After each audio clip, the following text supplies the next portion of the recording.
Αν θέλεις να αναγνωρίσεις έναν πραγματικά δυνατό άντρα, μην ακούς πόσο δυνατά μιλά, ούτε πόσο περήφανα επιδεικνύει τις νίκες του.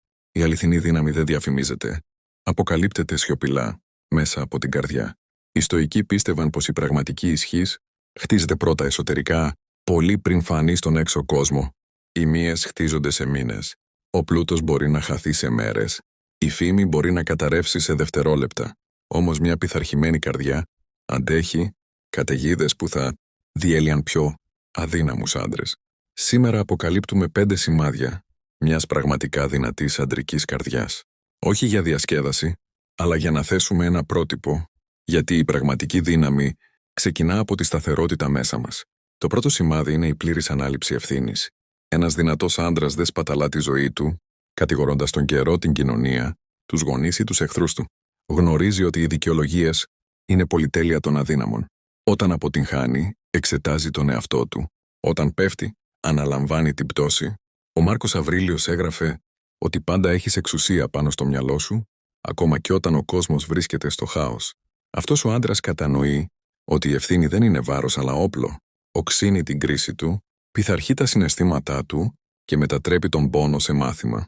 Ενώ οι άλλοι συζητούν για το τι είναι δίκαιο, εκείνος χτίζει χαρακτήρα. Το δεύτερο σημάδι είναι η ταπεινότητα. Ένας δυνατός άντρας δεν φωνάζει τη γνώση του. Δεν βιάζεται να αποδείξει ανωτερότητα, ακούει περισσότερο από όσο μιλά. Μαθαίνει ακόμη και από εκείνους που γνωρίζουν λιγότερα από αυτόν. Ο Επίκτητος δίδασκε ότι η σοφία ξεκινά τη στιγμή που τελειώνει η υπερηφάνεια. Αυτός ο άντρας δεν φοβάται να κάνει λάθος, γιατί η διόρθωση τον κάνει δυνατότερο. Προτιμά να φανεί αδαής για μία στιγμή, παρά να παραμείνει αδαής για μια ζωή. Η αυτοπεποίθησή του είναι ήσυχη, σταθερή και δεν κλονίζεται από τον ανταγωνισμό. Το τρίτο σημάδι είναι η πίστη στην προσπάθεια. Ένας δυνατός άντρας δεν διαπραγματεύεται με τη δυσκολία, δεν εξειδανικεύει την άνεση.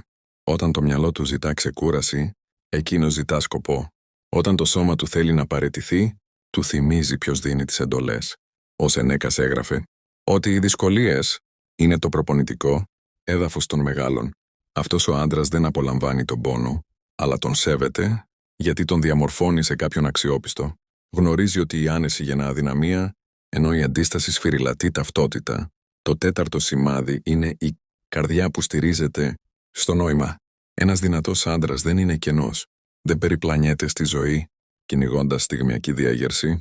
Έχει αξίες που καθοδηγούν τις πράξεις του, ακόμα και όταν κανείς δεν τον παρακολουθεί.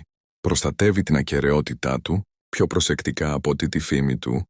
Οι στοικοί πίστευαν ότι η εσωτερική τάξη δημιουργεί εξωτερική σταθερότητα. Αυτός ο άντρας δεν πανικοβάλλεται όταν η ζωή τον ταρακουνά, γιατί το θεμέλιο του δεν είναι χτισμένο πάνω στον έπαινο ή την απόλαυση, αλλά πάνω στην αρχή. Το πέμπτο σημάδι είναι η προσφορά αντί του συμφέροντος.